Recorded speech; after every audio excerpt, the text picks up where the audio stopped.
मैं हूं वीरेंद्र चौधरी, दिल्ली डॉट के लिए। दोस्तों, आज हम आपको एक आदमी से मिलवाने जा रहे हैं जिसका नाम है राहुल झाम।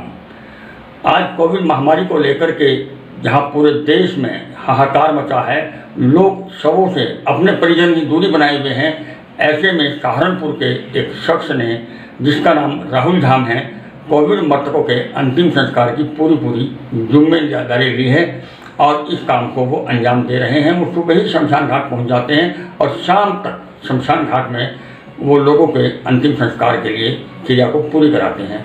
उन्हें लगता है कि अपनी मौत से भी कोई डर नहीं, कोई भय नहीं, तो ऐसे आदमी से मिलवाना हम आपको ज़रूरी समझते हैं। अब आपको हम मिलवाते हैं राहुल झाम जी से। राहुल झाम जी, हम चाहेंगे कि पहले आप हमारे दर्शकों को पूरा परिचय दें। मेरा नाम राहुल झाम है और मेरा व्यवसाय जो है वो छोटी सी एक मेरी बिजली की दुकान है। घर मेरा गोपाल नगर के अंदर है और ये मेरा छोटा सा एक वो है फ्रिज का, एसी का मैं मैकेनिक हूँ, रिपेयरिंग करता हूँ और बिजली की मेरी दुकान है। और बाकी धार्मिक कामों में काफ़ी किसी भी प्रकार की किसी को भी जो समस्या हो, सहारनपुर नगर या सहारनपुर ज़िले में आधी रात को मेरे पास फ़ोन आता है तो उनकी समस्याओं के लिए मैं हरदम खड़ा रहता हूं अपने मित्रों के साथ। राहुल झाम जी, हम आपसे जानकारी चाहते हैं कि जब लोग मृतकों के शवों को अपने से दूर रख रहे हैं और सरकार भी ऐसा आदेश कर रही है, लोग कोरोना से भयभीत हैं, ऐसे में ऐसी कौन सी प्रेरणा थी जो आपने मृतकों के अंतिम संस्कार का निर्णय लिया? जी, मैं आपको एक किस्सा बताता हूँ भाई साहब। 2017 में मेरे पिताजी की तबीयत होती है ख़राब। उनकी किडनी ख़राब हो गई, यहाँ इलाज चल रहा था सहारनपुर में। तो यहाँ से लोगों ने, जो डॉक्टर हैं, हमने लोगों से सलाह करके डॉक्टर के पास लेके गए। यहाँ ट्रीटमेंट हुआ, यहाँ से रेफ़र कर दिया गया बराड़ा मौलाना में। 3 महीने उनका ट्रीटमेंट चला। 2017 की मैं बात बता रहा हूँ आपको। उस 3 महीने में दिन रात में वहाँ रहा, पिताजी की सेवा करी। क्या स्थिति हॉस्पिटल की थी, क्या वहाँ के मरीजों की थी और क्या मेरे पिताजी की थी, वो मैंने वहाँ देखा जाके जब मैं गया।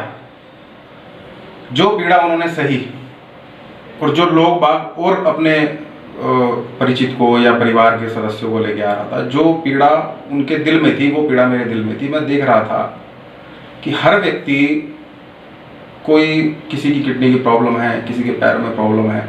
मेरे फादर का हर दूसरे दिन पूरा खून चेंज होता था, डायलिसिस होता था, यहाँ से सिरिंज लगती थी, पूरा मशीन के थ्रू सीन से होके और पैर में जाता था।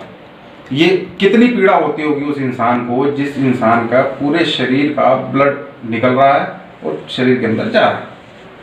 अब आप ये देखिए, मेरे दिल के अंदर ऐसा एक वो हो गया कि मैं अंदर से इतना ज़्यादा, मैं आपको क्या बयान करूं, इच्छा शक्ति मेरी जो है वो बिल्कुल शून्य लेवल पे आ चुकी थी। जो मैंने वो स्थिति देखी, वहाँ से मुझे प्रेरणा मिली कि यार जो चीज़ मेरे साथ हो चुकी है। पिताजी मेरे 2017 में वो एक्सपायर हो गए थे, थोड़ा समय ही वो उनका डायलिसिस का वो चला।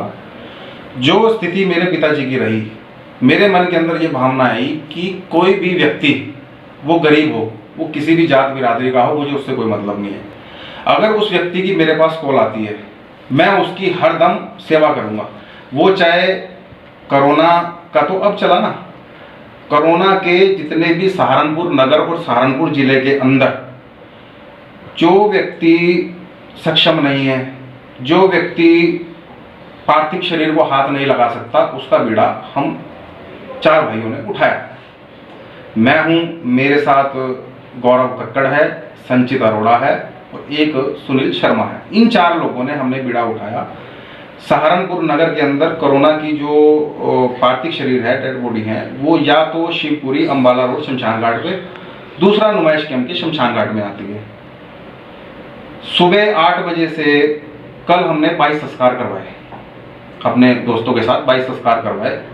परसों 1:30 बजे 2 बजे कोरोना की बॉडी आई, 2 बजे अंतिम संस्कार करवाया। उसका हो गया था, कुछ स्थिति ऐसी बन गई थी कि किसी कारणवश उसका थोड़ा सा विवाद सा हो गया था, लकड़ी वाले को वो भी हो गया था। तो मेरा आपके मीडिया के माध्यम से सभी जितने भी दर्शक ये कार्यक्रम देख रहे हैं, मेरा तो हाथ जोड़ के सबसे ये विनती है कि एक तो मास्क का प्रयोग करें, सैनिटाइजर करें, और किसी भी व्यक्ति का इतना मनोबल मत गिराएं। कोरोना का कोई भी पेशेंट है उसको हीन भावना से मत देखें, क्योंकि जो स्थिति उस व्यक्ति की है कोरोना पेशेंट की, वो उसे पता है। उसकी आत्मबल को इतनी ज़्यादा ठेस मत पहुंचाएं कि वो व्यक्ति एक तो बीमार है, ऊपर से पड़ोस में कोरोना का पेशेंट आ गया, बलिए लग गई, सैनिटाइजर हो गया, तो वो व्यक्ति तो आधे से ज़्यादा व्यक्ति तो वहीं के वहीं टूट जाता है। जी जी जी, आपका कहना है कि जो हमारी व्यवस्था है, जो हमारी सामाजिक व्यवस्था है, वो भी आदमी को मरने को मजबूर कर रही है। मरने को मजबूर कर रही है। आत्मबल जो टूट रहा है व्यक्ति का, आदमी कोरोना से नहीं खत्म हो रहा, आदमी कोरोना के डर से खत्म नहीं हो रहा है, कोरोना की उससे नहीं, आदमी जो एक दूसरे की ऐसा आस पड़ोस के लोग बाग ऐसा एक दीवार बना देते हैं कि उसको बिल्कुल ही किनारा कर देते हैं कि जी ये कोरोना का पेशेंट हो गया और इसके साथ ये हो जाएगा, इसके साथ वो हो जाएगा। हमें पता है, हम अंतिम संस्कार करवा रहे हैं, ऐसा कुछ भी घबराने का और कुछ भी डरने का कोई विषय नहीं है। और मेरा हाथ जोड़ के सहारनपुर निवासियों से और भी पूरे हिंदुस्तान में जितने भी लोग हैं जो धार्मिक काम या जो इस तरह की व्यवस्था को देख रहे हैं, वो सब व्यक्ति हर अपने अपने जिलों में, अपने अपने नगरों में समझाएं लोगों को कि कोई ऐसा डरने वाला विषय नहीं है। मैं भी अगर संस्कार कर रहा हूँ, मेरे साथ 3 भाई और हैं जो संस्कार कर रहे हैं, हम डेली हॉस्पिटल में जाके अपनी रिपोर्ट चेक करवा रहे हैं और 4-5 दिन से डेली जा रहे हैं। कोई रिपोर्ट भी हमारी नेगेटिव आ रही है, पॉजिटिव का कोई इसमें ध्यान साहब, इसमें जो लोग आपका सहयोग कर रहे हैं, लकड़ी है, सामग्री है, काफ़ी खर्चा होता है, तो उसके लिए वो परिजन देते हैं या आप किस ढंग से अरेंजमेंट करते हैं? ऐसा है जी, हमारी जो व्यवस्था है वो हमने चारों भाइयों ने मिलकर ये करी है कि अपने अपने संबंधों के आधार पर, मैं कितना सक्षम हूँ, मेरे पास कितने पैसे हैं, मान लीजिए मेरी बिजली की दुकान है, मैं सुबह से शाम तक 500 रुपये कमाता हूँ, तो मैं उस व्यवस्था को देखूंगा कि 300 रुपये मैं निकाल सकता हूँ, 200 रुपये मुझे अपने घर देने हैं। तो ऐसे ही तीनों भाइयों के साथ हैं। व्यवस्था ये कर रही है हमने कि हर भाइयों ने अपने अपने संबंध के आधार पे हमने कॉल की है सबको कि भाई साहब 10 पीपी किट आपने देनी है, सैनिटाइजर के 10 लीटर जो है आपने पहुंचाना है। अपने अपने संबंधों पे चारों भाई प्रयास कर रहे हैं और चारों भाई पीपी किट की भी व्यवस्था करवाई। आज नगर निगम से 10 किट ले गया है। एक हमारे मित्र हैं सरदार जी, उनसे हमने 5 किटें मंगवाई, सैनिटाइजर आया। तो अपने संबंधों के आधार पे हम वो कर रहे हैं। रही बात शमशान घाट में, शमशान घाट में जब पार्थिव शरीर व्यक्ति का आ जाता है तो हम ये ज़्यादा ये कर रहे हैं कि 99% कोई व्यक्ति परिवार का, उसका बच्चा, बालक या कोई भी व्यक्ति हो, वो अंतिम संस्कार को अग्नि दे, तो वो ज़्यादा अच्छा है। यानी कि कुल मिलाकर के जो आप सामाजिक कार्य कर रहे हैं, ये आत्मसंतुष्टि के लिए कर रहे हो या कोई भविष्य में ऐसी योजना है कि आप राजनीति में आए या कुछ इस टाइप की बात हो? भाई साहब, मैंने आपको अभी एक किस्सा बताया, 2017 में मेरे पिताजी के साथ ये हुआ था। राजनीति का संबंध इससे बहुत दूर है, बहुत हटके है राजनीति का संबंध। मेरी भावना दिल की ये है कि कोई भी व्यक्ति, जैसे मैं परेशान हुआ 2017 में, कोई भी व्यक्ति ताउम्र जब तक के मेरी लाइफ है, मैं जीवन में ऐसे ही लोगों की सेवा करता रहूंगा निस्वार्थ भाव से। मेरा राजनीति से, इस लेवल से राजनीति बहुत हटके है।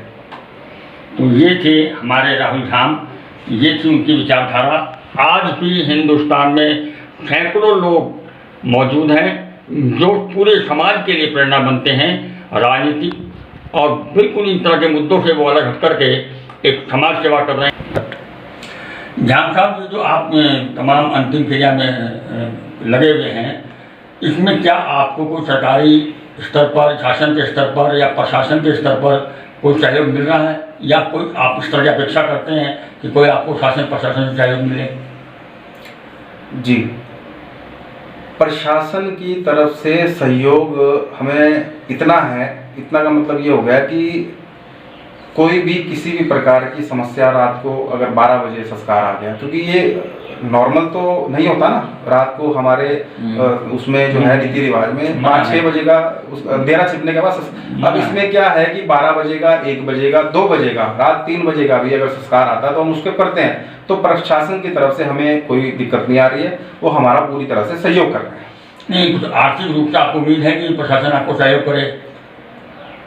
आर्थिक रूप से मदद हम पैसे की मदद बिल्कुल भी नहीं करेंगे। आर्थिक रूप से कोई जैसे अंतिम संस्कार के लिए पीपी किट हो गई या सैनिटाइज़र हो गया, ये सामान ही हमें ज़्यादातर चाहिए होता है और उसकी हमारे पास पूरी की पूरी वो है, हम अपने स्तर पे कह देते हैं। तो प्रशासन की तरफ से हमें पूरा सहयोग जो चाहिए वो मिल रहा है।